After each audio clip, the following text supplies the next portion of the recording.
book for our roll, and that's just go around, everybody sign it before you leave. But also, there's water on that part in the back, if you'd like to grab some. And brave Catherine Barrier is trying to make some coffee. But you got to stare at that thing, apparently, to make it work. And again, I've apologized to every congregation I've served because I don't drink coffee and I never think of it. And those of you who are coffee drinkers always go, we got any coffee? So if you want some coffee, you're going to have to make it or find it or bring it yourself. So, but I will try to provide water anyways. Tonight, we're going to jump around a little bit, as in move forward 1 week according to what the schedule calls. Because I got to looking at the material I want to use over the next 2 or 3 weeks, 4 weeks or so, and I realized, oh boy, we're going to be way behind if we stay on whiteness another week. Now, we may come back to that general topic of whiteness, but looking at the history last week, we touched on most of the main issues, and not that we completed it or exhausted it or resolved it. But I do want us to keep moving as one of the approaches that I'm taking with this class is to break down the term white Christian nationalism and look at each of those 3 words or terms and see if we can learn some things and unpack some things. Another basis for this course is that, as I have discovered, and many of you have discovered, pieces of history, writers, authors, perspectives, some of which we see in the videos, that really didn't make it into our mainstream North American education process, at least not in grade school, middle school, and high school, for many of us. And so it's healthy, or I'm going on the basis that it's healthy for us to be exposed to perspectives that we may have missed when we were going through our formal education.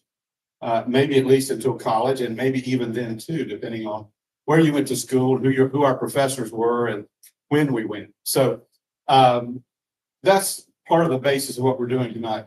I won't claim to do this perfectly at all. There are things we'll miss. There are things that we will disagree with, or say, boy, Tom could have gotten a better video for that one, or we could have told that in a different way, and that's fine. That's part of the give and take of this big, huge, broad topic.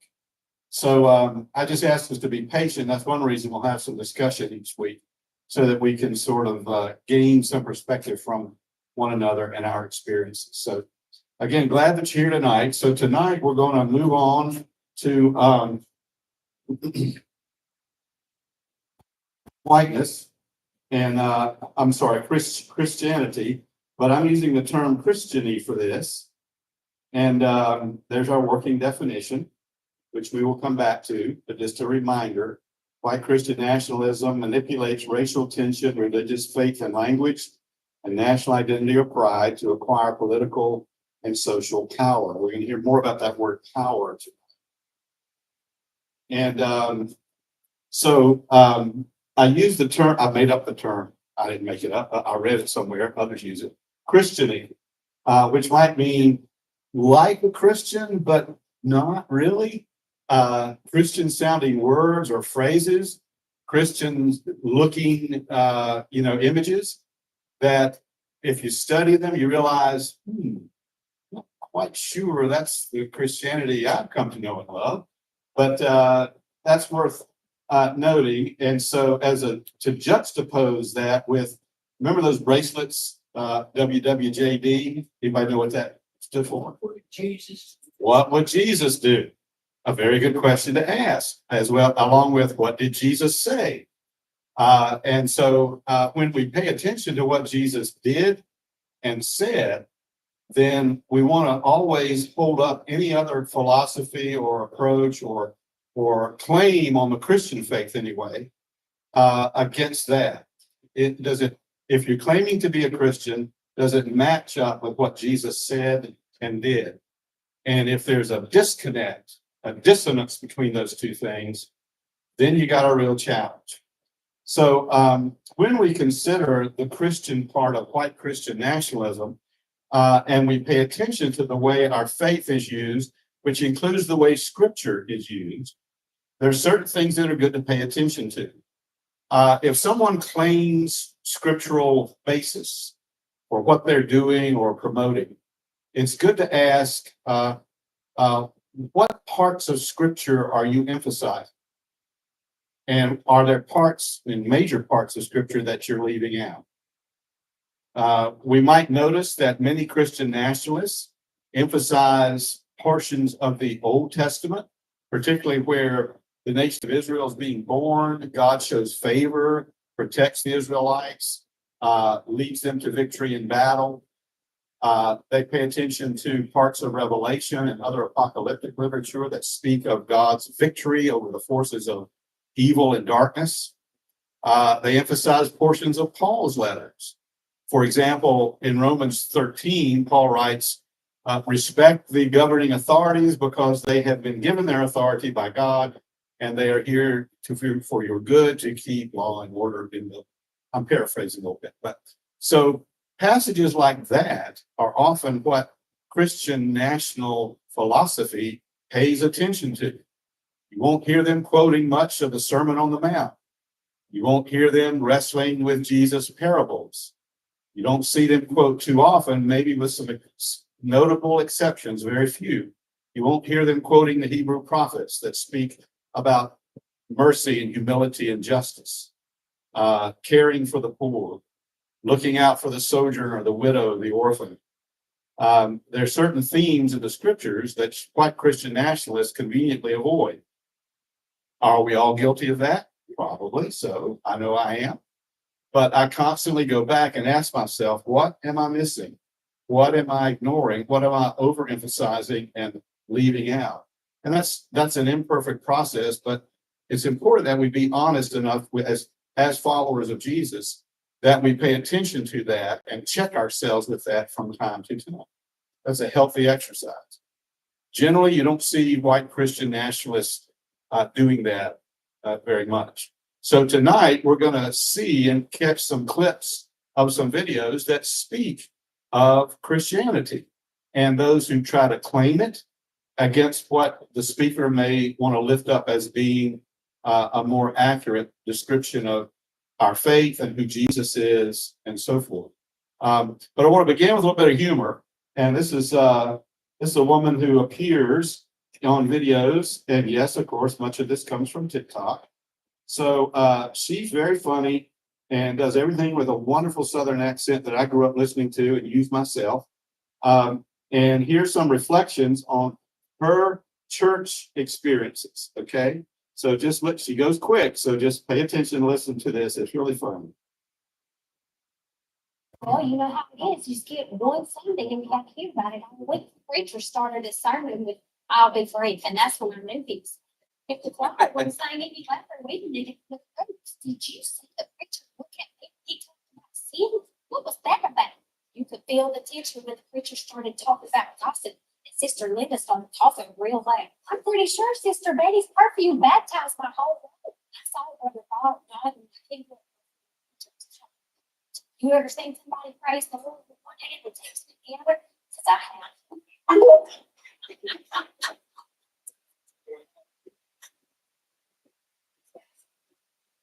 Christian nationalism. So that's the original church lady, right? And we all have known that experience from time to time. But really appreciate her. Now, I want to encourage us now to think a little more deeply. You might want to make some notes on several of these videos if you so choose, because they're going to be particular references to scriptural texts. And I think that's worth noting and paying attention to. So that'll help form some of our discussion tonight, is how some of these speakers use or employ scripture and how we've seen and heard scripture used in other less uplifting ways, perhaps. So let's pay attention to that as we listen to a couple of these videos.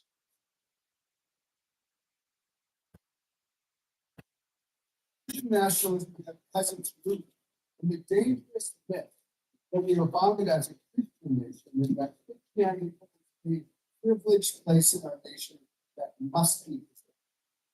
They use the rhetoric of a Christian nation with its underpinnings of white supremacy, xenophobia, patriarchy, and authoritarianism to dictate who's a true American and who will be relegated to perennial outside status. The goal of Christian nationalism is the consolidation of power in the hands of a few, and it is using churches, the courts, and increasingly electoral politics to gain power. The goal of Christian nationalism is the establishment of a theocracy.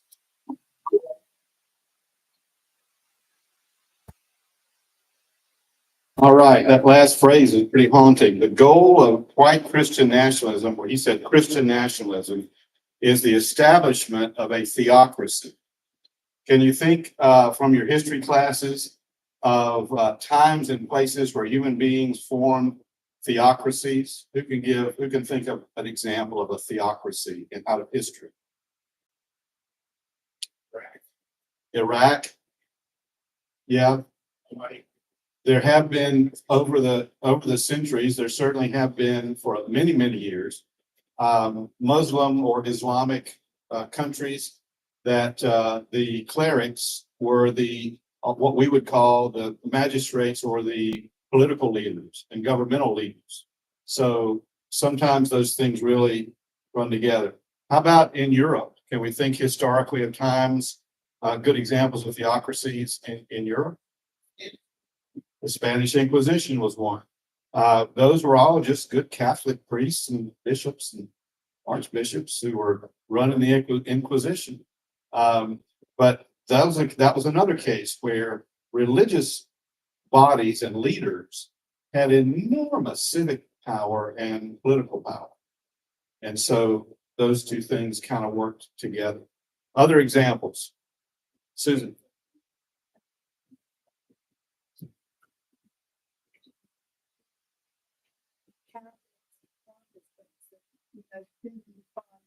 King and queen today get your head cut off or not. Yep. Depending on who was king or queen. Speaking publicly and sharing your opinion in the public forum shouldn't depend on who the leader is. And we'll get to that and just more about that in just. So would you say that from these examples and you may have in your mind that in human history, theocracies have worked out well or not worked out so well? What would you say? No, have not worked out so well. What have we noticed have been some of the abuses of a theocracy? What goes wrong with a theocracy? And Liz is walking around with a microphone if anybody will use that. Yeah. Persecution of non-believers. Yep, that can be a problem. In some cases, we burn people we thought were witches, or and tortured folk. What else goes wrong with a theocracy? From our point of view today, it seems like blasphemy is, saying God said this or and God and I were in total agreement. I mean, it's just, we don't do that. I mean, some people do like this. Yeah, some of us don't do that, or try to come out of a little bit of humility, but others take advantage of that. Tim? I think often there's a consolidation of wealth in whichever religion we're talking about, impoverishing much of the population. Yep. That can be another abuse of theocracies, is the collection of wealth. And certainly Martin Luther, with his 95 Theses in the 1500s, was noting that was one of many abuses of the Catholic Church of his day, is this collection of wealth. I mean, they would sell indulgences to offer carte blanche, absolution to people, forgiveness to people. And so if they dropped enough money in the chest, and that all went back to build projects in Rome around the Vatican. St. Peter's Basilica was built that way. So it can be, the accumulation of wealth is a real danger point for a theocracy. What else can go wrong, Margaret? Just intolerance. Absolutely. Intolerance of any dissent or any disagreement.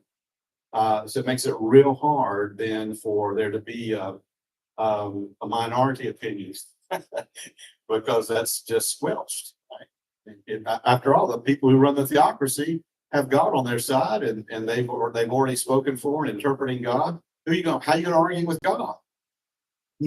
So there you go. It's a circular domination of power. Yeah. Good. Well, did you hear anything else on this video that you'd like to comment on? That word power keeps coming back up, right? And the more we look at white Christian nationalism, the more we keep coming back to the goal of that is not to lift up the needy or the poor or the forgotten or the disenfranchised. It is to consolidate power, to run the show, to dominate, to conquer. And those are some of the worst of human instincts and worldviews. So that's a danger there. Power. Let's look at another video and we'll comment on that a little bit.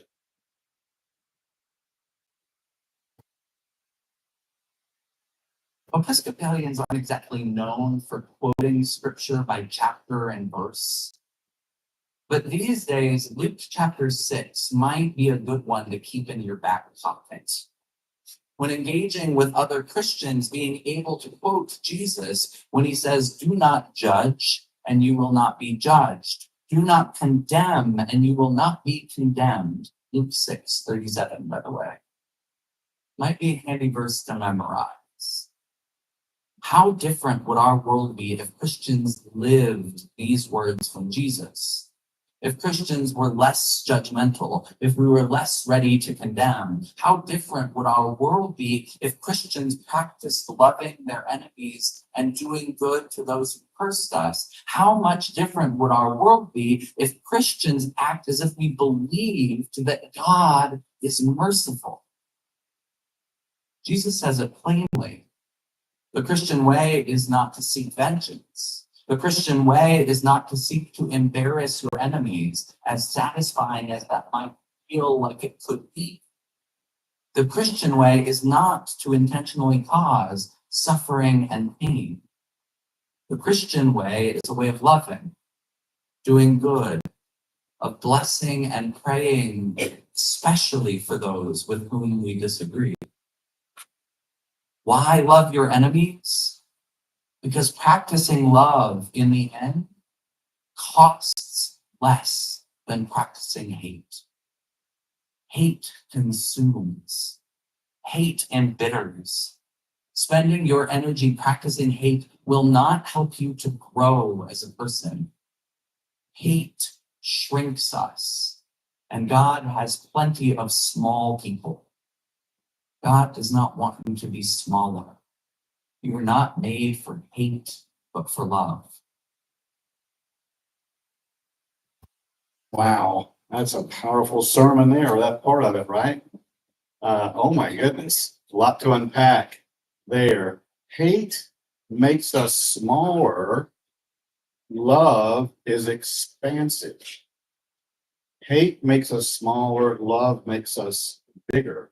I would add, makes us more open to the presence of God and the practice of our faith. Hate shrinks and wounds and hurts. And as he said, costs a lot more than love does. How would you unpack that notion that hate costs more than love costs? What do you think he means by that?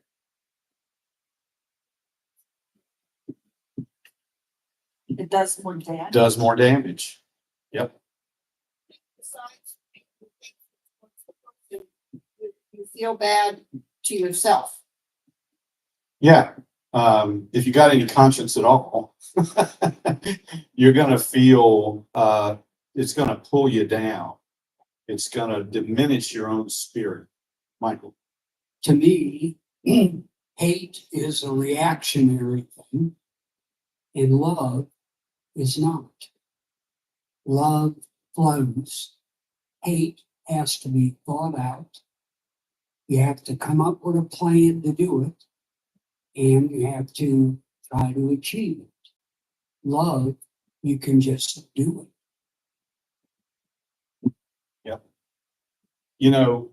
Hate, um, uh, according to many observers who are a lot wiser than I am, on the questions, the world scene related to terrorism, and trying to think through how do we put a stop to that. And it seems to me the wisest voices want to talk about getting at the roots of conditions that lead to terrorism. What makes a group of people or an individual so desperate that they'll do some horrific act and kill who knows how many innocent people? Can we get at the roots? Is it just mental illness, or are there cultural, societal, world issues that foment and prepare the soil out of which terrorism can grow? One thing we do know that, and I worry that the Israelis are discovering this as they have over and over. They can win the battle for a day. They can destroy and kill and stop their enemies in certain places at certain times. But it's funny, not funny, it's tragic how that pops back up again. The opposition pops back up because a new generation comes along. And they remember what happened to their daddies and mamas. And they then continue to perpetuate the desperation and the terror and the suffering. So hate is just not the answer to much of anything. Yeah, no. What scares me is that these children that have, and we've seen it at the 9/11, we've seen these children, and we have I know that because of my internalized misogyny, sometimes I have, the daddies are saying stuff, but the mamas, the widows, the sisters, they are telling these young children that Israeli man over there that looks very similar to you is your enemy. And they're living in rubble, and we have allowed, and it just scares me how people use God's name in their hate. It scares me tremendously for the generations to come. And I don't know how. There are so many podcasters out there these young kids are listening to, because people aren't talking to their kids anymore. If you're on your iPad or something, you're being entertained, but there are so many people perpetuating hate. You're being entertained, but you're also being influenced. Yes. Yeah. Watch. That's what it is. You see these people that have returned to Gaza, and they go, "We are coming after you. We are coming after you," and they're standing in the rubble. They're standing in the rubble in Syria. They're standing in the rubble in Gaza, and it's just like, that is not God. That is hate exponentially expressed to me. Yep. And not to excuse any particular acts, heinous acts of death and murder and pain and suffering. Not to excuse the Hamas surprise attack back in October of 3 years ago, 2 years ago, at all. But that's no better an answer than the retaliation that comes from the other side. Both of them are dealing in pain and destruction and hate, and that will only foment more hate. Yeah. Margaret? In my thinking, hate is so damaging to your mental health. And the people that I know who talk about that, I see it, I read it. I can't imagine that they're happy human beings, that they're healthy. They're not healthy human beings. If they spend all their time hating somebody, it's just horribly damaging to mental health. And I'm afraid we have an awful lot of mental health issues floating around because of it. wherever, here, other places as well. Yeah, when the hatred becomes obsessive, it just magnifies. It becomes something else. Yeah. Other comments, Susan?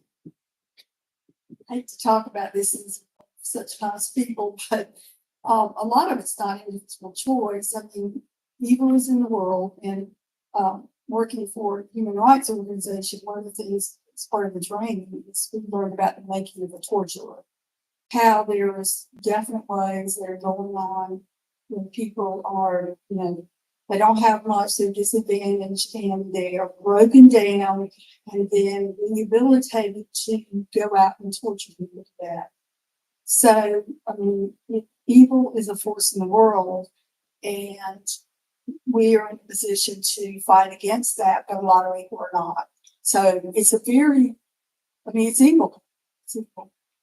Folks who work with families where there is and continues to be abuse among family members see it over and over and over. The statistics are overwhelming that an abuser was abused.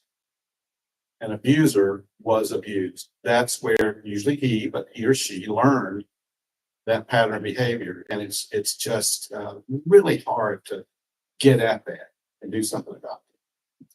Any other comments about this video? This clip? Okay, let's move on and take a look at another one. This is, again, we're going to see 2 or 3 from, this is James Tarico, and he is the son of a Baptist pastor, and his grandfather was a Baptist pastor.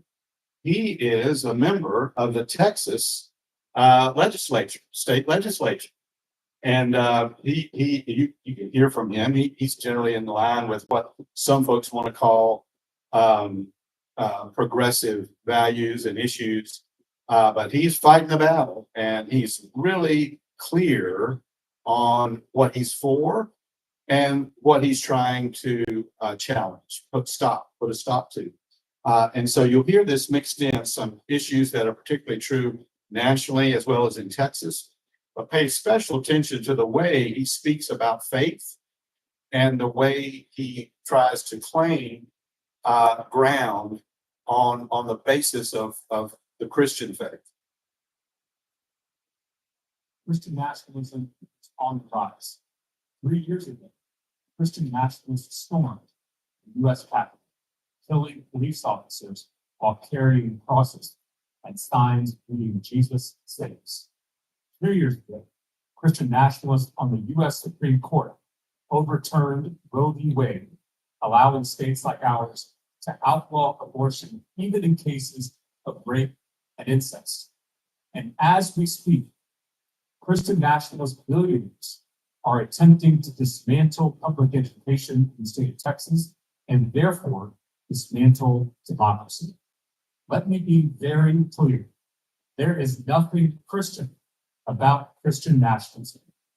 It is the worship of power, political power, social power, economic power in the name of Christ.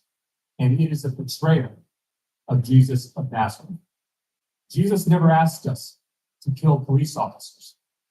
Jesus never asked us to ban books, silence teachers, or defund schools. Jesus never asked us to control women's bodies. Jesus never asked us to establish a Christian theocracy. All he asked was that we love thy neighbor, not just our Christian neighbors, not just our straight neighbors, not just our male neighbors, not just our white neighbors, not just our rich neighbors. We are called to love all of our neighbors. And that is exactly the opposite of what Christian nationalism does in the world.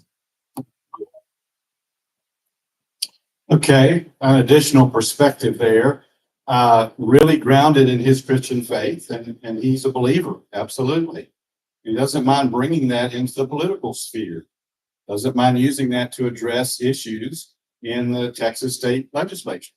But I really like the way, and I want us to consider how he brings his faith to bear in such a practical way. and specifically refers to Jesus, his understanding of what Jesus taught and what he did. And when you put the image that he lifts up of how Jesus functioned and what was important to Jesus versus worldly power and the attempt to grasp and hold on to worldly power, it makes a stark, a stark comparison, a stark contrast. So reflect on that just a bit as we consider Christian nationalism and attempt to gather and collect power. How would we say Jesus dealt with power and viewed worldly power? And if you think of some examples from his life and ministry and teaching. I think it must be very hard, Mr. Texas, where you have a lot of ministers who have their jets and these huge arenas. And if you will just give me your best, I can go fly in my lear jet. And I'm sure it's very hard for me. Texas is not a place that I would even want to be right now. There are plenty of people who don't like to see him coming in the legislature or in the public sphere or in the media or wherever. Yeah. Other comments about this juxtaposition of worldly power with the way of Jesus. Sometimes we call that the way of the cross. What do you think about that? Sure, Karen. I think there's a approach to we are the good, the right, and we're going to implement the teachings of Christ, and that's why we need to assume all the power so we can make everyone behave the way they should behave. And if we compare that to the way of Jesus, what do we have? What do we see that's different about the Jesus approach? Michael?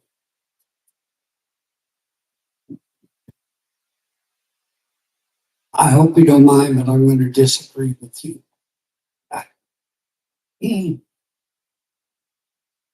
Living like Jesus or living to believe in Jesus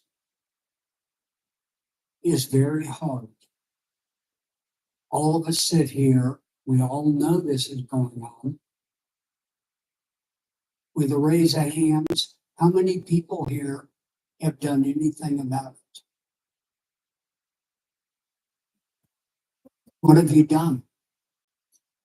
They're still in power. They're still doing everything they can to destroy whatever they can, all for one purpose. It's not just power, it's money. The money is the top of the list. With the money, they have the power. They can do whatever they want. You started off saying you were disagreeing. That doesn't sound like you disagreed with Karen at all. I think you two were agreeing on very much on that point. So, yeah. I don't like any of us saying we know the right way. We don't know the right way. That's why we're sitting here. That's what we're trying to figure out. Yes. Sure. I hear you. Okay. Other comments? Yeah. It's misunderstood. I didn't mean we as in those of us sitting, I meant the white Christian nationalist movement is the we of that I perceive the folks who are promoting that to believe that they know the right way and they want the power and the money to make everyone else behave the way they think we should be. And I bring the money on is I was using kind of the universal meaning. Michael, you're like me. You'll climb a tree to argue when you can stand on the ground and agree. The same way. Ted, you want to make a comment? Those who have the golden rule, I've always believed that. What frustrates me is the moral compass of politicians is inconsistent, in my opinion, with Christian beliefs, and nobody. And when you talk about what can we do about it, all I can do is vote, or get active in community projects. What little bit of my world I can influence. But what frustrates me is the people in power that can actually do something about it don't have the balls to do anything about it because they're worried about their positions and their power. And I'm just appalled. I am just appalled. I grew up in the late '60s when Nixon and all that crap was going on with the Vietnam War and the protests and Kent State and all that. And I was appalled with that. I've never seen anything like this. I mean, it just blows my mind. And I hate it for my grandchildren. I'm gonna be 69 years old this year. And God willing, I'll live a long time. But I'm not gonna have to suffer the consequences of these decisions as much as my children and my grandchildren. And I just it's shaking my faith. It just is. It's shaken all of us. And that's a fair, an honest statement for us to make. I feel the same way. I'm old enough to remember, as many of you are, when there were streams of consciousness, courage, self-sacrifice that ran through our political life as Americans. And the people we looked up to are the politicians that had the courage to do what they believed was right for the people, even if it cost them their job in the next election. And we used to respect that. We used to lift up those folks as examples. And now, I mean, where are those people? They don't seem to be in office at the moment. There are few, and there's some things that look like they're happening. The overreach, of Elon Musk and some of the foreign policy decisions we're making that I think we're going to see some folks finally say, you know what, I've had enough. I hope and pray that, but that's really on that level. I like the way James Tirico compares what Jesus asked us to do with the way many of us see people in power behaving today. And I think that's really important. What would Jesus do? And we should be asking a question. Yeah, somebody over here have a comment? I think a lot of it has to do with disinformation. We have too much disinformation. People really don't know the facts.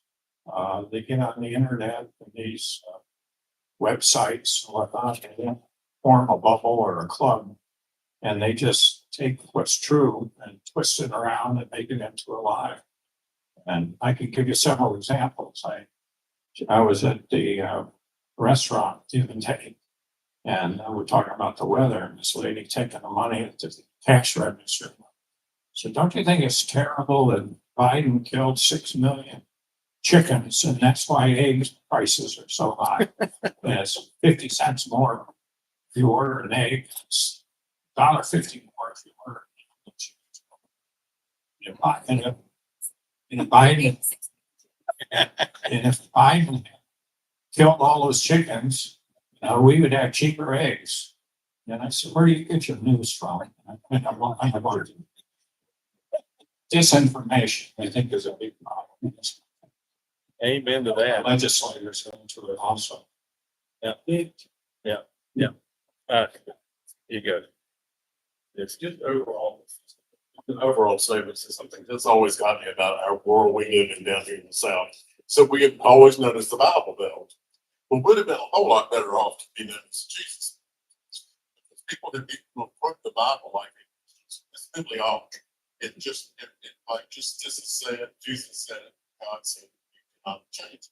And you can change it in some ways, but you have to interpret and have a good interpreter's Bible or something, or some education about it to make it know what it's saying. But we're big about the Bible Belt. If people will take these verses and just beat up people with it and just be so sure they're right,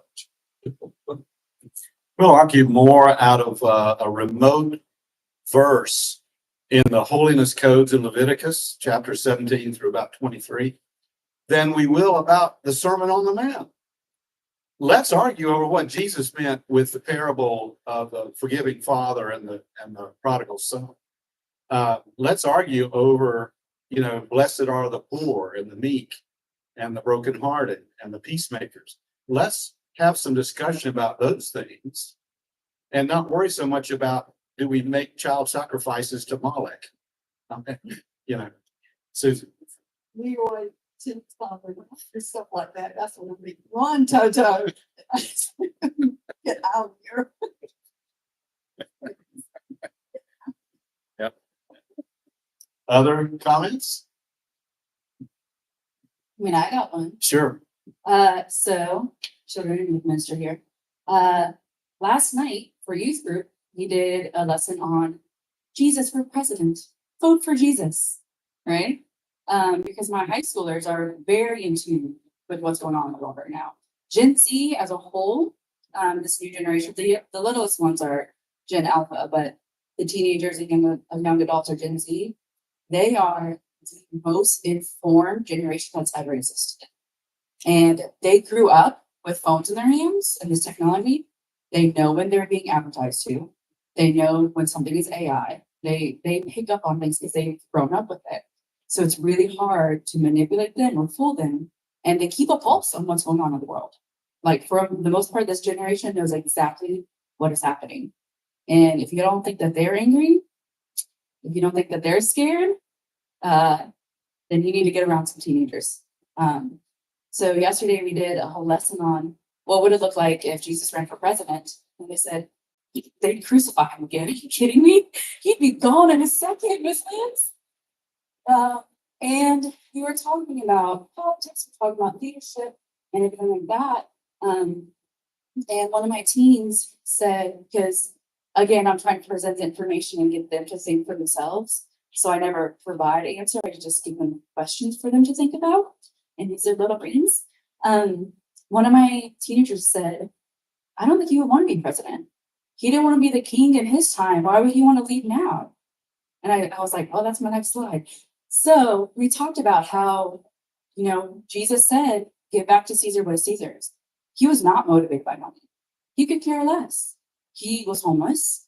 He didn't have a house. Just like he says, like foxes have dens, but I have nowhere to sleep tonight. I depend on my community to help me as I'm traveling.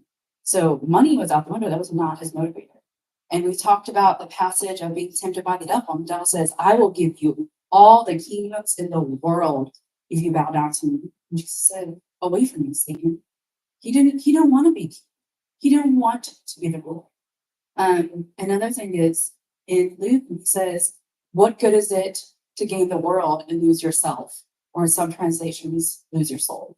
So his motivation was not power and riches and control. And so we start talking about how a lot of people in leadership, those are their motivations. And it's not just 2025. You could look at, 1980. You could probably look at like 25. You could flip open the book in the Old Testament at any of the prophets telling the kings, this is not right. You are not treating your people right. People who want power and control are the ones who are striving to go to the top. So then I asked my teams, well, if the people who want love and grace aren't, what do we do about it? And they said, well, Jesus isn't here now, but we're here. So we go out and stand up for others.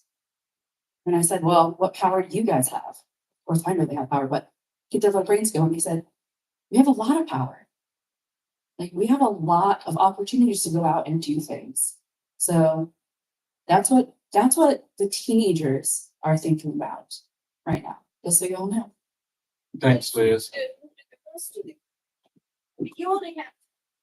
You have a small group of kids that have been raised to think the way we think. How many other people do they influence in their school that have a different opinion? Do you ever talk about that? Or most of the kids in school think the way they think, or do they think that everything is great? So we're in the South, right? So there's a lot a lot of white supremacists out there. A lot of people are being influenced with what's going on in the world right now. Right now, my brother and I looked it up a couple months ago. Only 21% of the United States claims that they're Christian and they go to church. So they do have a lot of influence out there. Thanks. I think we'll look at another video in a minute, but I think Jesus' temptation that are recorded in each of the synoptic gospels. We'll look at that in a couple of weeks because it's always that story of Jesus' temptation is always the gospel lesson for the first Sunday in Lent.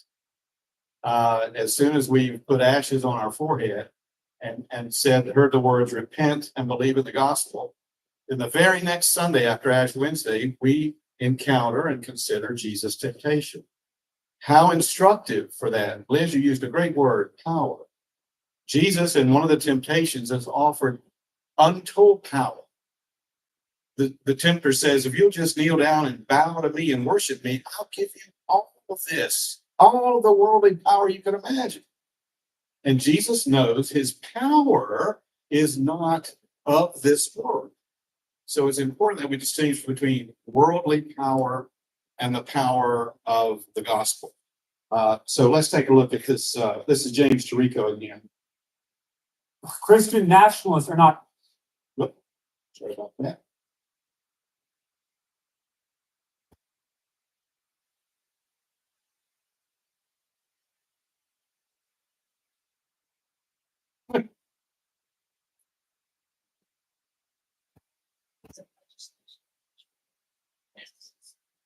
Donald Trump promises to destroy it. Okay, we can watch this.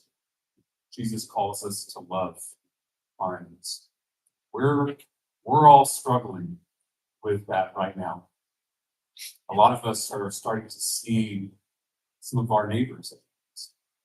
Some of us are worried about seeing certain family members at Thanksgiving. Love doesn't mean papering over our disagreements or selling out our values or tolerating abuse. True love doesn't ignore conflict. True love heals conflict. The people at the top, the Elon Musks, the Rupert Murdochs, the Donald Trumps of the world, spend so much energy, so much time keeping us angry and divided because our unity is a threat to their power. It's the oldest strategy in the world, divide and conquer.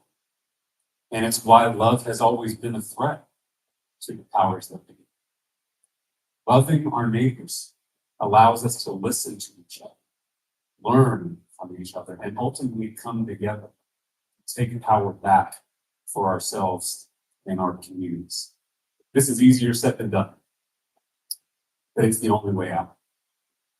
Don't give up on our neighbors. That's the work of democracy. That's the work of peace. And he's so compelling, isn't he?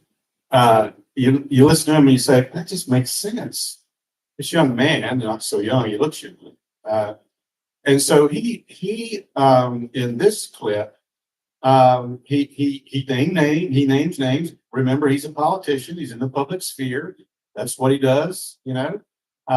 And so he names names specifically, but that's not really the point. He's using those simply as examples. He's bringing us back to the way of Jesus, and that whole sense of neighbor love. And Jesus was asked that question. What's the greatest commandment? Well, first you love God with everything you got, and then you love your neighbor as yourself. And Jesus did not put any limits on who the neighbor is. He came from a tradition who saw that very expansively.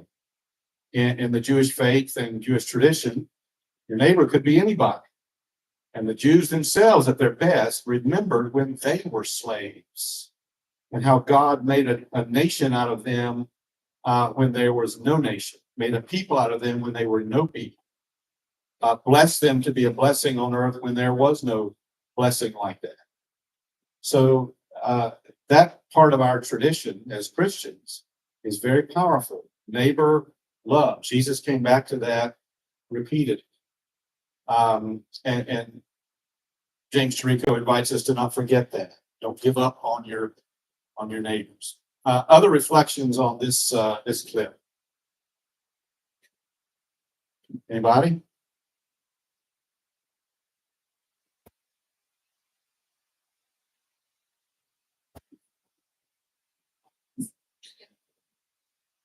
It's a vicious circle that we need to fight.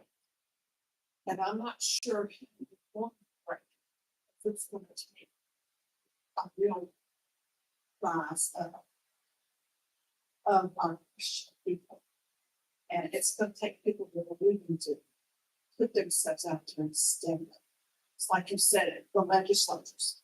Now, this fellow, I think, is the youngest guy in the legislature in Texas, whatever. And he is doing it, but he needs more support. You know, you make a good point, and I would add to that, though this is frustrating for many of us when we go up against worldly power, but a lot of our calling as followers of Jesus is quiet work. Not giving up on our neighbors isn't necessarily flashy or makes headlines or is written about in journals or on the TV news. But caring for our neighbors is as close as we are to each other, or as close as across town, or as close as halfway around the world. Wherever there are folks who are struggling, hurting, put down, left out, the least of these Jesus talked about. Those are our neighbors, and Jesus makes it clear, when you help them, you help me. When you do it unto them, you do it for me. So I think that's important for us to remember. A lot of our work, of our neighbor love work as followers of Jesus, is quiet and looks like it's failing or it's not accomplishing anything. But God has promised that that will accomplish a great deal. Michael? The word commitment is really the one word I get from everything Jesus taught. We are to believe in his life and the way he lived and the things he professed. We need to be committed to that. Nowhere in anything I have ever read did he say, well, you need to be the leader of a country, or you need to run for political office, you need to own a company and be a billionaire. None of that is in the Bible. None of it. But the word commitment is in so many ways.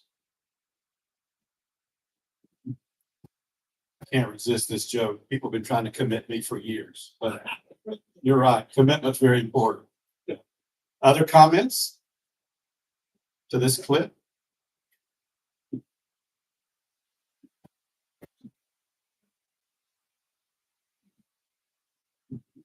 He's a very calming voice. He's not yelling at us. He's not, shaking the rod, so to speak. He's just calmly making statements. And to me, there's a lot more said in that than somebody raising the voice to make that same. Absolutely, Catherine. Good point. The voices we want to learn to pay attention to, they may speak publicly, and he did. Some of his talking is to groups of people. That's what I was going to But he's not holding a rally, and he's not yelling at anybody or cursing anybody or threatening anybody. Who's he talking to in these clips? Sometimes he's in a church, sometimes he's in a public forum in his district. He's talking to constituents. And sometimes he is, some of the clips he's just doing almost as a campaign spot. He's talking. So it varies from clip to clip. Yeah. Any other comments? I got another one. Okay, keep it short because we're going to keep Okay. moving. So real fast, one thing you said about things being on TV, you're not gonna be able to watch all this stuff when you turn on the TV and see all this change. So in the 1970s, there's a man named Gil Scott Heron. I don't know if you've ever heard this song. It's called "The Revolution Will Not Be Televised," and it's a spoken word poem turned into a song all about how you're not gonna be able to just sit on your couch and watch things happen. You have to go out into the streets. You have to go out and enact change. You have to go out and do things. You can't, it's not, the people in charge are not going to be putting protests on the media. And they don't watch the Super Bowl. Yeah, the halftime show with Kendrick Lamar, one of the first things he said was, the revolution will now be televised. When I heard that, the gasp that I gasped, the breath was stolen out of my body. Kendrick Lamar is a fascinating artist. But his point was, we need to go out in the street. But now, unlike the 70s, we all have phones in our pockets. There's endless videos I spent on TikTok, on social media, where people are out in the street recording. We are here. There's tens of thousands of us protesting. Come join us. So there are people going out there in the world and doing work and saying we need change. We need hope. We need to take care of them. You know, back to the old school style that we were referring to just a moment ago, I've noticed and there's a lot of junk on cable news. Yeah, I get that. But there have been some reports and actual video clips of town hall meetings and forums and congressmen and mostly congressmen, but congresswomen too, coming back to their home district and meeting with their constituents. And boy, howdy, many of them are government employees, federal employees, and they are letting them have it. So there's something going on. There's pushback. There's pushback on the grassroots level. And it makes me wonder how many of these congresspersons are going to have forums come back to forums anymore, town hall meetings, because they're getting an earful. Boy, howdy. They're really under the gun. So there's another means by which we can find our voice. We can show up when there are organized opportunities to get together and share your thoughts and your voice. So let's take a look at one more. Again, I know a lot of these kind of use current political figures, and I'm not trying to make a statement about these, but it is interesting to see how persons of faith reflect on some of the things these people are saying. And in this case, it's Vice President Vance.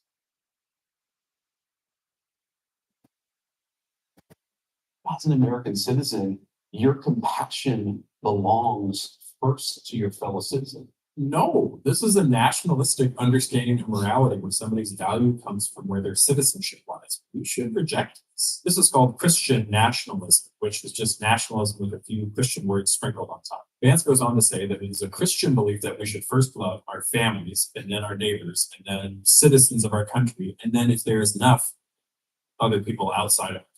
This is flatly inaccurate for two reasons. First, the United States is the wealthiest country in the history of the world, and we could end global hunger, but we choose not to. We are choosing to let people starve because we want the wealthiest in the United States to become wealthier. That is a policy choice. Second, Jesus doesn't think the family structure is important. So all of these times that you hear about Jesus being for family values, that just ignores Jesus in the Bible. Let's look at Luke chapter 14. This is verse 26. Whoever comes to me and does not hate father and mother, wife and children, brothers and sisters, yes, and even life itself cannot be my disciple. Let's just go to verse 33 at the end for a fun bonus. So therefore, none of you can become my disciple if you do not give up all of your possessions. If you think that's a one-off, let's go to Matthew chapter 12, verses 46 through 50. While Jesus was still speaking to the crowds, his mother and his brothers were standing outside. His literal mother and brothers were standing outside, wanting to speak to Jesus. Someone told him, look, your mother and your brothers are standing outside, wanting to speak with you. But to the one who had told him this, Jesus replied, who is my mother and who are my brothers? And pointing to his disciples, he said, here are my mother and my brothers. For whoever does the will of my Father in heaven is my brother, sister, and mother. Once again, Jesus does not care about the idea of the nuclear family. He certainly doesn't care about the idea of citizenship in a nation. He cares that the marginalized are liberated, body and spirit, wherever they be. That is the heart of the gospel. Do not trust Christians who preach an ethic that primarily benefits them. If it doesn't contain liberation, it doesn't contain Christ. All right. A lot of stuff there that really shakes us up some. I grew up hearing my mostly my dad, but also sometimes my mom say, and my grandparents for sure, charity begins where? At home. And I even said that myself at times, sometimes in church conversations and policy making opportunities. Charity begins at home. There is within that embedded a certain assumption that maybe we need to challenge, that the children of African parents or Chinese parents or Indian parents or European parents are less important than the children of American parents or North Carolinian parents or parents in Concord, North Carolina. So when we say charity begins at home, what do we really mean by that? What do we really mean when we say charity begins at home? What do you think?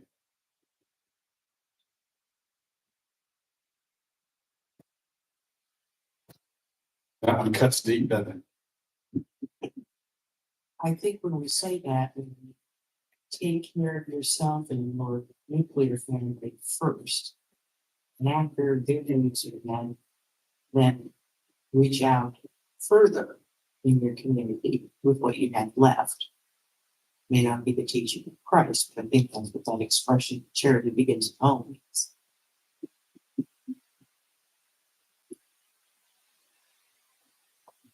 I think it's easier for us to say other people should give. And why doesn't Europe give more? Why don't all these billionaires give more? But I think what it really means is we need to give more. And if we give more, that's a blessing to us and to other people. It's it's like judging other people. We're being judged. Us don't judge others. You be judged. So charity begins at home means we need to set a good example. If we are the wealthiest country in the world, we should be giving the most to charity. And then we personally should be giving as much as we're able to. And I don't think family's important, but we need to think of our neighbors as well as us. You know, there's power in that. $100 a piece from 30 million people, 3 billion, right? So it can add up. It doesn't all depend on 5 billionaires, billionaires to do it all, but they should be engaged in that. People like Warren Buffett, who give their money away as fast as they make it. Other comments, Tim? What's the question? Isn't charity also essentially a synonym for love? So if we think in terms of charity being love, in terms of it beginning at home, could it be that charity begins at home? Could that be a way of saying that we learn to love at home?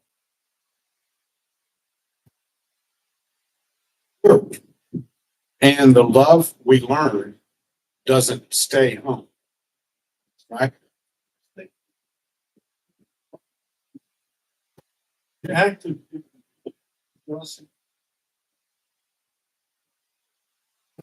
act define charity in the context of that word for me.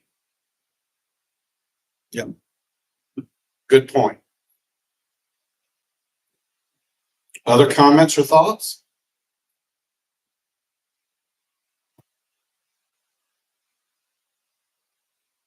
All right, just to hammer home the point, as if I haven't stirred us all up enough, or some of these clips haven't already. Take a look at this little graphic. And I apologize for the creepy music. Jesus wasn't white. He didn't speak English. He was, oh, I should have paused it. Let's do that.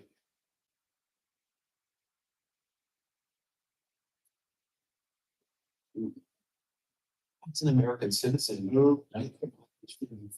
See, there we go. It's got on pause. Just take a moment to read that. Sure. Just so we're clear, Jesus wasn't white. He didn't speak English. He wasn't a Republican or a Democrat.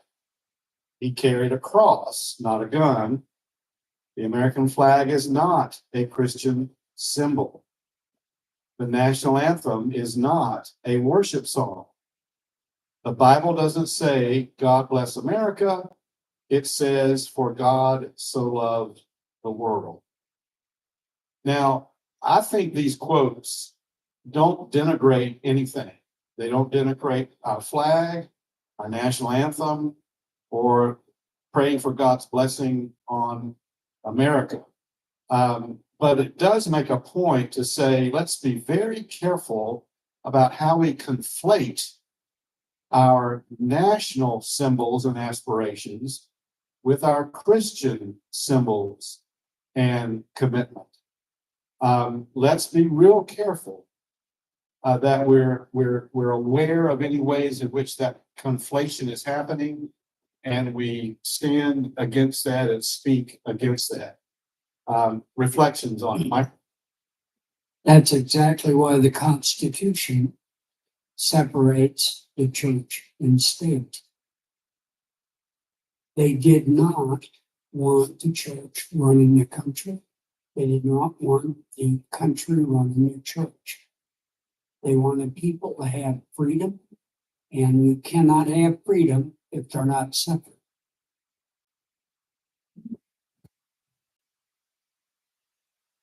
Other thoughts or comments? Susan?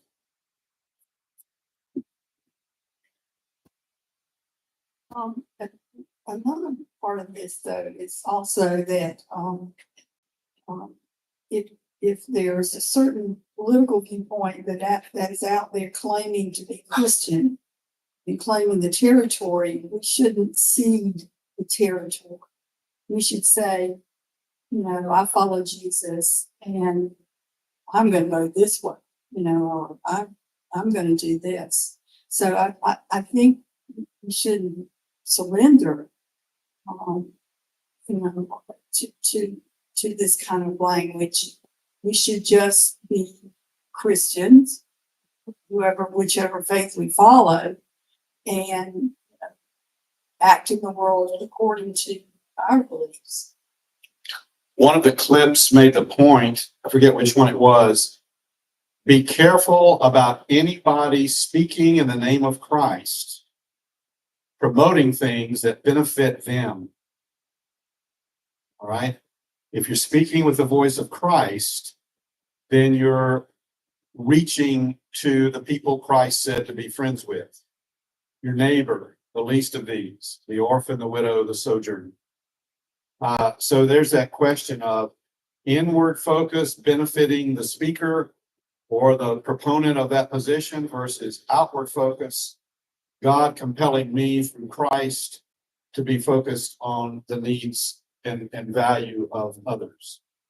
So there's a part of this juxtaposition of white Christian nationalism with the follower, what it means to be a follower of Jesus. Other comments on this? All right. I wanted to start sharing here. I'm going to skip over a couple of. It's fascinating. There we go. I wanted to start sharing some resources, and I'll leave this up, or you can check with me later, and I can get you a copy of this. But these are some books that offer a perspective on power and political movements and philosophies and history that's a little different than what you'd usually get in the classroom. And so I just wanted us to be aware of these. And I apologize, I missed the name of the author of the first one, An Indigenous People's History of the United States, is Roxanne Dunbar Ortiz. So you can use the last name, and you can, if you're Googling it or searching for it, you can find it under Ortiz, but her name is Roxanne. A People's History of the United States, a long-time classic by Howard Zinn. This one's been around a long time. Some of you may have read this. How Fascism Works by Jason Staley. and then a wonderful piece on tyranny by Timothy Snyder. And we're going to draw from some of these, particularly that last one, in the next couple of weeks as we look at nationalism, that part of our 3-word consideration. So just wanted you to have these. If you want to make a note of them and consider adding them to your own repertoire, that's the value of it. All right. Do we have last comments or reflections that anybody has on anything you've heard or seen tonight on the videos or in our conversation?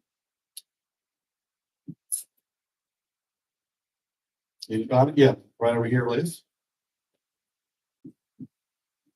One of the biggest things that worries me too, and I think all of them have experiences, but there's so many good people we know that have fallen prey in mind to some of this, and even family members, relatives, neighbors, and everything, and you can't talk to them anymore. And they're Christian, they're people that go to church on Sunday, but they just don't get what I try to talk to them about, and sometimes you just can't.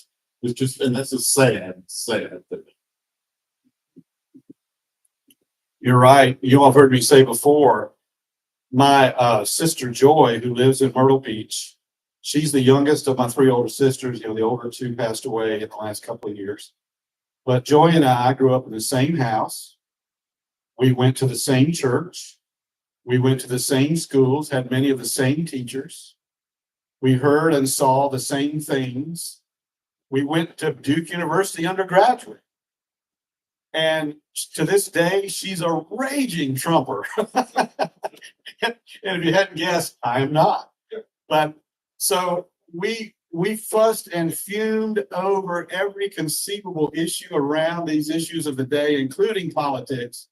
And about 4 years ago, we came to the realization, this is not the kind of love we want to offer to one another. So we kind of made a truce. Now, fortunately, we both love Duke basketball. So we have something that we can talk about. And so 2 or 3 times a week, she and I are texting and talking. And did you see that game and what happened there? Or I hope he's not hurt. And so we have some things we can talk about. We certainly talk about family too. But we've learned to just sort of let politics lie, that we're not going to change each other's mind.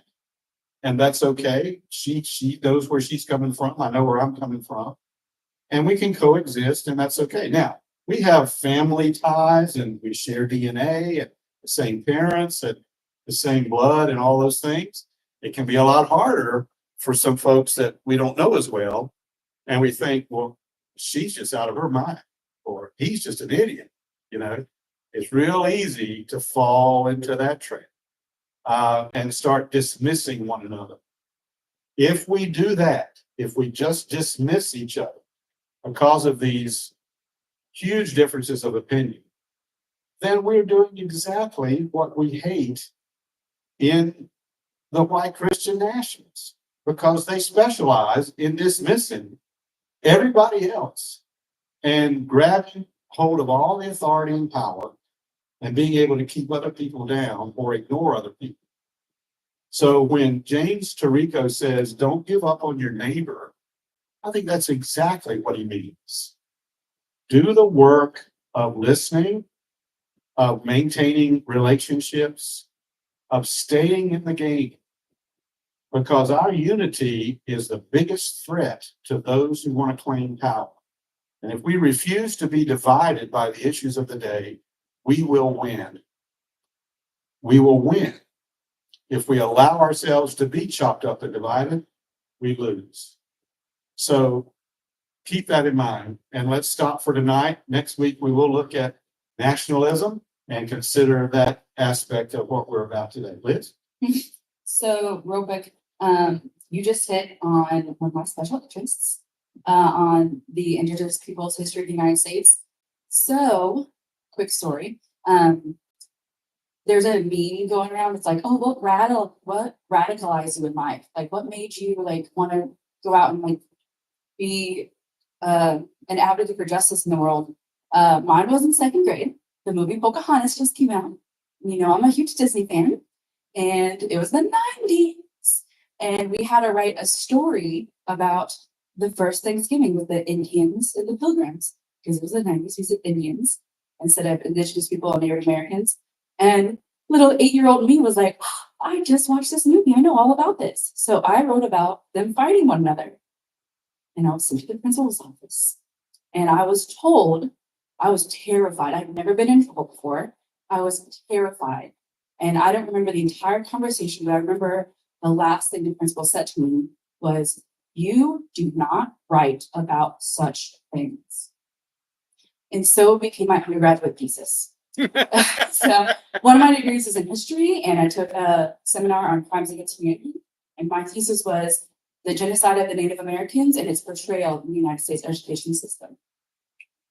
I have textbooks from the 1800s, from the 1950s, talking about how the Isle of Manhattan was sold for 34 beads to these simple souls and all this. Right now, I am in a class called History of the U.S. Education, and Indigenous Peoples History is the first book we're reading. So I can reach out to her name is Dr. Christy Oxendine, and she's part of the Lumpy tribe in North Carolina, and she's working at the University of Oklahoma. I can reach out to her and see if it's okay for me to share her syllabus, because we're looking at a lot of different books from Puerto Rican perspectives, from a whole bunch of different perspectives. And I've got, if you want to know more about U.S. education, I'm a girl. Thank you, Liz. Please come back next week because we're really going to get into that subject next time. So we'll look forward to seeing you next week at the same time right here on Monday. And thanks, everybody. We'll call it a night. See you next time. See you in church.